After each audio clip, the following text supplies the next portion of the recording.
जय हिंद साथियों, स्वागत है आप सभी का world of current affairs session पर। मैं हूं आप सभी का राजा गुप्ता और आज की न्यूज एनालिसिस पर हम बात करेंगे सीरिया की सिचुएशन की।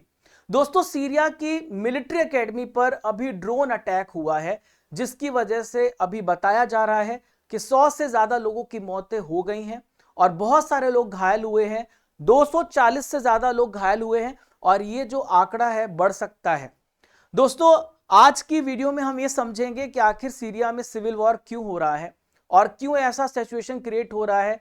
सीरिया में इतनी ज्यादा जो डिस्टरबेंस है क्यों बन रही है। तो आइए देखते हैं। सबसे पहले वो ड्रोन है जिसकी मदद से यहां पर अटैक किया गया है। हालांकि ये बात अभी क्लैरिफाई नहीं हो पाई है कि अटैक किसने किया है, किसी ने अभी कबूला नहीं है। और इस प्रकार से आजकल ड्रोन से अटैक भी किए जा रहे हैं, जो भारत के लिए भी चिंता का विषय है।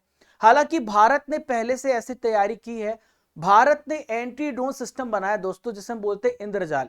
इस प्रकार से कोई ड्रोन अटैक होता है या फिर ड्रोन से संबंधित कोई प्रॉब्लम होती है तो भारत जो है इंद्रजाल पहले से डेवलप कर चुका है और भारत को तैयार रहना भी चाहिए। आजकल ड्रोन की मदद से इस प्रकार से अटैक हो रहे हैं और सीरिया इसका एक एग्जाम्पल बन गया है। दोस्तों, भारत भी ड्रोन टेक्नोलॉजी को ज्यादा से ज्यादा मजबूत कर रहा है, डेवलप कर रहा है। मैंने आपको करंट अफेयर्स में पहले भी बताया था।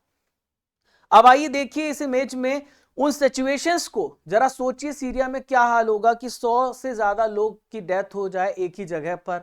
यहां पर हिंसक प्रदर्शन स्टार्ट हो गए हैं सरकार के खिलाफ। और इसके अलावा जो जगह जगह पर जो गाड़ियां हैं, प्रॉपर्टीज हैं, वहां पर उसको आग के हवाले कर दिया जा रहा है। और लोगों के बीच में भी बहुत ज्यादा यहां पर देखा जा रहा है कि बहुत सारे लोग क्रोधित हैं इस प्रकार की घटना की वजह से। अब यहां पर आप देख पा रहे हैं वो कैडेट, बहुत सारे लोगों की इमेजेस में आपको दिखा नहीं सकता, किसी का हाथ नहीं, किसी का पैर नहीं है। इस प्रकार से सिचुएशन आप देख पा रहे हैं। घायल अवस्था में जो वहां के ऑफिसर्स हैं हॉस्पिटल पहुंचे, उनको हॉस्पिटल ले जाया गया, रेस्क्यू किया गया। तो यहां पर आप देख पा रहे हो उस सिचुएशन को। दोस्तों, अब आइए समझते हैं। देखिए यहां पर आप इमेज में देखें आप किस प्रकार से सभी को ले जाया गया है, रेस्क्यू किया गया है। पहले समझते हैं कि सीरिया कहां पर है, सीरिया की लोकेशन कहां पर है। आप सोच रहे होंगे कि आप सर सीरिया तो बता दो, बहुत सारे लोग जानते होंगे, बहुत सारे लोग नहीं जानते होंगे। तो आइए मैं आपको बताता हूं सीरिया की लोकेशन कहां पर है। तो देखिए भारत है हमारा, ये हमारा इंडिया है। आप इंडिया के वेस्ट में जाएंगे तो ये आपको जो रेड मार्क दिख रहा है ये सीरिया है। सीरिया इंडिया के वेस्ट में है, ठीक है। और सीरिया के जो पड़ोसी देश हैं वो कौन कौन से हैं, तो यहां पे टर्की है, इराक है, जॉर्डन है, लेबनान है, इजराइल है। यहां पर आप देख पा रहे हैं इसके नेबरिंग कंट्रीज को। दोस्तों, अगर मेरे से आप पूछे तो दुनिया का दूसरा सबसे ज्यादा इनस्टेबल कंट्री है, इनस्टेबल रीजन है। सबसे पहले अभी वर्तमान में रशिया और यूक्रेन के बीच में जो वॉर चल रहा है, सबसे ज्यादा वो इनस्टेबल रीजन है। अब ये भी बहुत ही अस्थिर क्षेत्र है, क्योंकि यहां पर हमेशा आपको देखने को मिलेगा सिविल वॉर हो रहा है या ये देश आपस में लड़ रहे हैं। तो ऐसी सिचुएशन क्यों क्रिएट हुई है, मैं आपको पूरा सब कुछ समझाऊंगा। जो भी इंपॉर्टेंट घटनाएं होंगी आने वाले मेरे हर वीडियो में, आपको हर एक घटना का कंप्लीट एनालिसिस मिलेगा, ताकि आपको देश और दुनिया की पूरी समझ मिल सके। ठीक है। अब आइए दोस्तों आगे बढ़ते हैं। तो घटना को जैसा कि आपको पता है, मैं आपको जगह भी बता देता हूं जहां पर यह हमला हुआ था। तो सीरिया में है होम्स सिटी, सीरिया में होम शहर है, बहुत बड़ा नगर है, सीरिया का एक इंपॉर्टेंट सिटी है जहां पर ये मिलिट्री एकेडमी है, जहां पर ड्रोन अटैक हुआ है। और इसमें ना केवल वहां के कैडेट्स मारे गए, इसके अलावा 6 बच्चे, 6 महिलाओं की भी डेथ हो गई है और सिविलियंस को भी यहां पर नुकसान हुआ है। देखिए वहां पर जो चश्मदीद था उसने क्या बात बताई, उन्होंने बताया कि ये ग्रेजुएशन सेरेमनी चल रही थी वहां पर, और ग्रेजुएशन सेरेमनी में लोग सभी ग्राउंड पर इकट्ठा थे। ऐसा माना जा रहा है कि पहले से प्लानिंग थी, लोग वहां पर इकट्ठा होंगे और ड्रोन अटैक करके वहां पे हम लोगों की डेथ कर देंगे। तो तभी वहीं पर इंस्टेंट बहुत बड़ा धमाका हो जाता है, लोगों को समझ में नहीं आता, अफरा तफरी मच जाती है, बम कहां से आया किसी को नहीं पता चलता, बस चारों तरफ वहां पे लाशें दिख रही थी। और दोस्तों सबसे इंपॉर्टेंट बात मैं आपको बता दूं, ये है डिफेंस मिनिस्टर सीरिया के, इनका नाम है अली महमूद अब्बास। ये कुछ ही देर पहले इस सेरेमनी में थे, ये बाल बाल बच गए और ये वहां से चले गए थे, कुछ ही समय पहले यहां पे चले गए थे, वरना सीरिया में और बड़ा सिविल वॉर हो सकता था सेना और आम नागरिक के बीच में और विरोधियों के बीच में, और बड़ा यहां पर वॉर हो सकता था, और ये बच गए, बाल बाल बच गए। अब दोस्तों जैसा कि मैंने आपको बताया है कि कोई भी ऐसा ऑर्गेनाइजेशन नहीं है जिसने इसकी जिम्मेदारी ली, उसने स्वीकारा हो। जैसे अभी आप देखते होंगे अगर पाकिस्तान की तरफ से कोई संगठन हमला करता था भारत में तो जिम्मेदारी लेता था कि मैंने किया मैंने किया।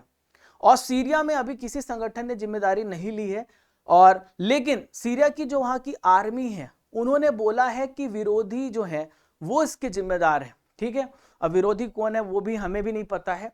तो दोस्तों यहां पर आप देख पा रहे हैं अभी जो हमला हुआ है सीरिया में सैन्य ठिकाने पर, अब तक की सीरिया का हिस्ट्री का सबसे बड़ा हमला, सबसे बड़ा खूनी हमला माना जा रहा है।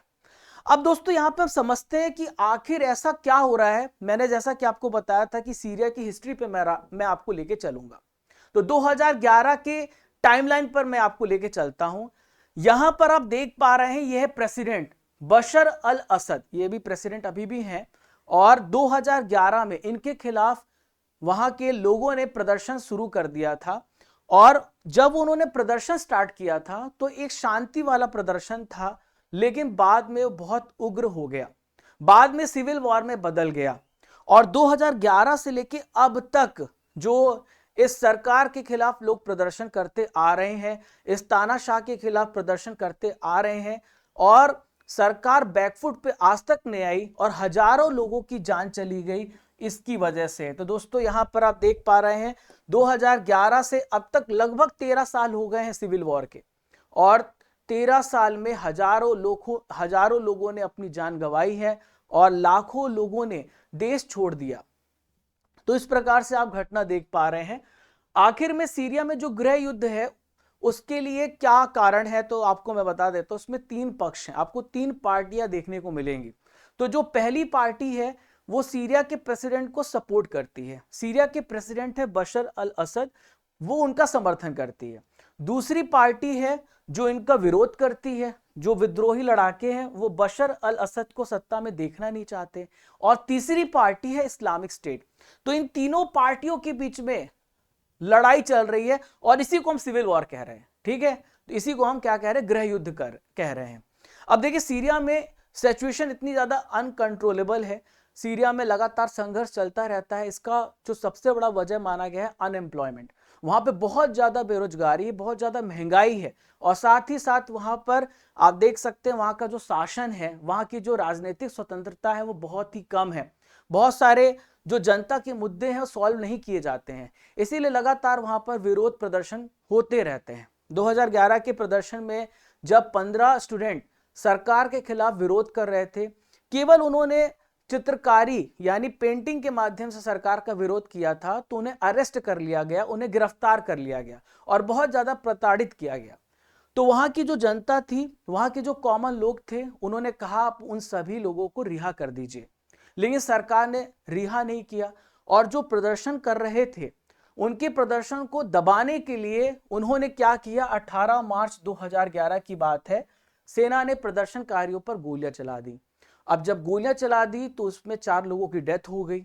जब 4 लोगों की डेथ हो गई दोस्तों, तो क्या हुआ, वहां के लोग जो प्रदर्शन कर रहे थे शांति से, वो हिंसक हो गए और धीरे से उनका ग्रुप बना, ग्रुप यहां पर बना। जिस प्रकार से मणिपुर में आप हालात देख पा रहे हैं, इसी तरह की सिचुएशन मणिपुर में भी डेवलप हो रही है। तो मैं आपको मणिपुर के बारे में भी बताऊंगा। और दोस्तों जब सारे लोग इकट्ठा हुए, जो अंतिम यात्रा पर जा रहे थे, जो मारे गए लोग थे, उन व्यक्तियों की अंतिम यात्रा पे जा रहे थे, तो वहां भी बहुत ज्यादा हिंसा देखने को मिली। इसी वजह से एक अलग ग्रुप बन गया, एक लोगों का ग्रुप बन गया जो सरकार के खिलाफ आज भी प्रदर्शन करता आ रहा है। शुरुआत में केवल प्रदर्शन लोकतंत्र और स्वतंत्रता की मांग कर रहे थे, लेकिन अब वो चाहते हैं कि राष्ट्रपति जो है, जिनका नाम है बशर अल असद, वो रिजाइन कर दे। और 2012 में एक इंटरनेशनल रेड क्रॉस, एक अंतरराष्ट्रीय संस्था है, उन्होंने कहा कि सीरिया की जो हिंसा है अब वो गृह युद्ध में बदल गई है, उसको गृह युद्ध करार दे दिया है। तो दोस्तों ये था छोटा सा टॉपिक जिसमें आपने सीरिया की पूरी हिस्ट्री समझ ली, वहां पे सिविल वॉर क्यों हो रहा है, वहां पे ऐसी घटना क्यों हो रही है। ऐसी इंपॉर्टेंट एनालिसिस के साथ, ऐसी इंपॉर्टेंट वीडियो के साथ मैं लगातार आप सभी के सामने आता रहूंगा।